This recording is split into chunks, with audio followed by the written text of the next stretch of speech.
What if I told you we're going somewhere that's been forming for 6 million years? And not only that, it's still active, it's still alive. It's called Howe Caverns. Today, Treehouse is going to the depths of the earth.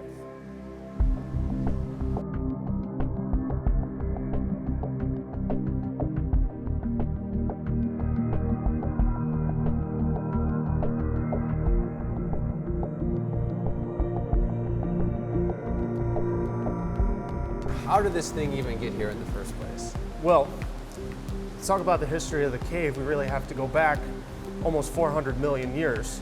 Now, at one point in time, all of this region was covered by the Atlantic Ocean. And the ocean that existed in this area had all these organisms living in it, shell creatures, plants. Over time, these things are going to die, of course, and settle on the ocean floor. The layers of those dead organisms will build up over time and become compressed and hardened, and that is actually what becomes the rock that you see all around us here. Over time, the water on the surface will start seeping down into the ground through the soil, and it'll absorb carbon dioxide from the soil, from the dead organisms in the soil, and this will actually make the water slightly acidic. So if you're getting dripped on inside the cave, it's technically not water, it's carbonic acid, which is similar to seltzer water. This cave has been in the process of forming for approximately 6 million years, we believe.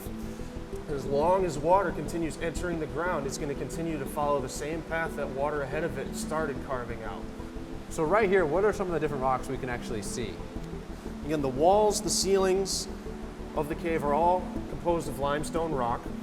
But in addition to the limestone, we can also see mineral formations building up along the rocks. In this area, we have calcite formations, which tend to look like ice, maybe wax sometimes on the walls and on the ceilings of the cave. There's 3 different kinds of calcite formations in this particular cave. Now, the only difference between the formations is what the water actually does when it reaches the cave. When the water drips down off of the ceiling, that is what causes the stalactites and the stalagmites to begin forming. And over here, the water is not dripping, but rather flowing over the walls of the cave. And that is what allows the flowstone formations to be deposited. How old is that stalagmite? Stalagmites typically form at a rate of 1 cubic inch every 100 years. And this is one of our largest formations. Something that size could easily be as old as 500,000 years.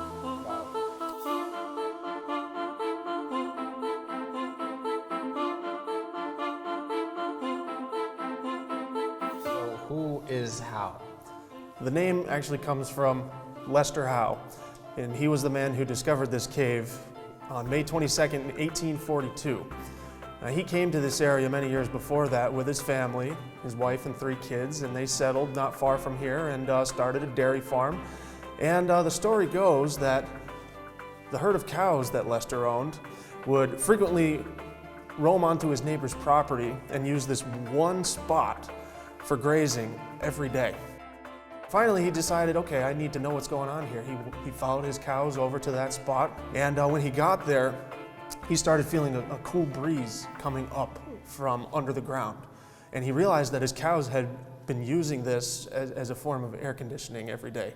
So after he discovered this area where the air was coming out of the ground, he cleared away the hillside and ended up discovering a small opening which ended up leading down here into this cave. Lester Howe thought this was the most amazing thing he had ever seen. So after they had finished exploring the cave, Lester made an offer to his neighbor to buy the land with the entrance off of him. Lester Howe paid his neighbor $100 for the land with the cave entrance on it, and after that he opened this up to the public and started giving guided tours through here. So let's go back to 1842, and you're Howe, and you're coming down here. Now, today you have lights set up all over this place, and there's a brick walkway. What would it have been like for him? I mean, would he have had like a torch or something? How would he have kind of maneuvered out here? Oil lanterns were used as a light source back then. And with an oil lantern down here, you're pretty much finding your way around in pitch blackness, being able to see no more than 5 feet ahead of you. This cave, without any light, is pitch black, And without light of some kind, it would be nearly impossible to find your way out.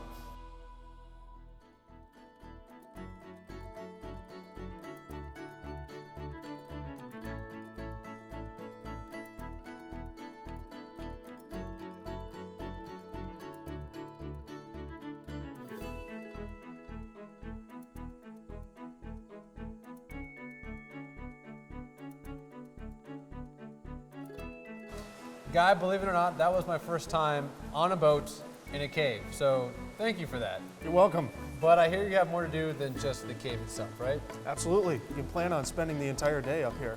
And if you want to spend a day here, how can you find out more information?